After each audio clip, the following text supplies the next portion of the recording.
In your opinion, what is the average Ghanaian's biggest challenge with achieving financial independence and financial literacy?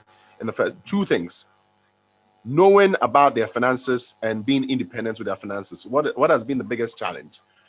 Have we not educated them enough? Is it not a part of our upbringing or what?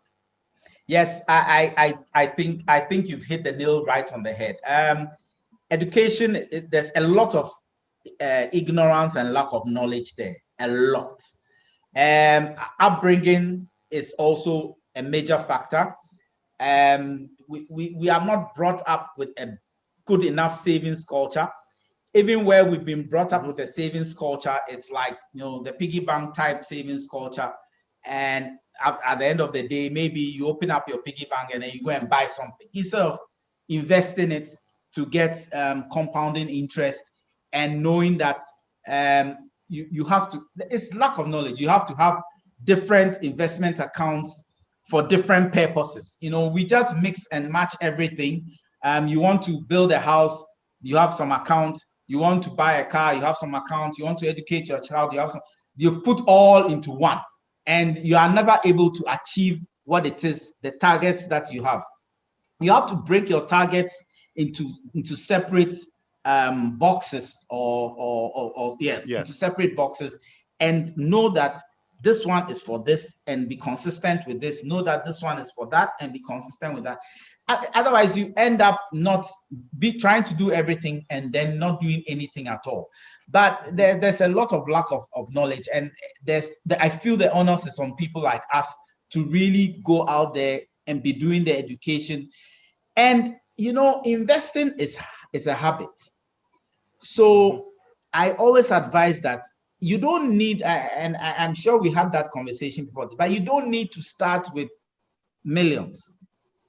Investing is a habit. To achieve financial independence is not an overnight process. It's a lifetime process. So you are not waiting to earn some big boom before you start. No matter how small it is you are earning, you can start. And I always have a mantra for, especially, Christians. Majority of Ghanaians are Christians, but if you can tithe, then you can invest. There's no doubt in my mind. You tithe 10% of your income. Your income that you said was too small, you're able to tithe it. So why can't you invest 10% as well, of that? And you do it consistently. The secret to financial independence is not the amount you are putting aside, but the consistency with which you are putting it aside. Look, you got a job at age 30. You retire at age 60. That is 30 years of putting something aside for the future. 30 years. Then you retire at 60, you live till 90. So your working life is as long as your retirement life. And we don't look at it that way.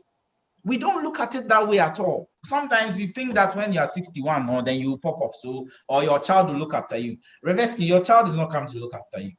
He's going to dump you into an old people's home and move on with his life. That's the reality that we are going to be faced with in the future. So financial independence for me is the consistency with which, if it is the 10 cedis you are putting aside, don't say, as for this month, I'm broke, or this month I had to do a CMC thing, so I will not do the investment. No. Get into the habit to the extent that, how smokers get cold turkey when they don't smoke. Get cold turkey when you don't invest. That's what I'm trying to say. Get cold turkey when you don't invest.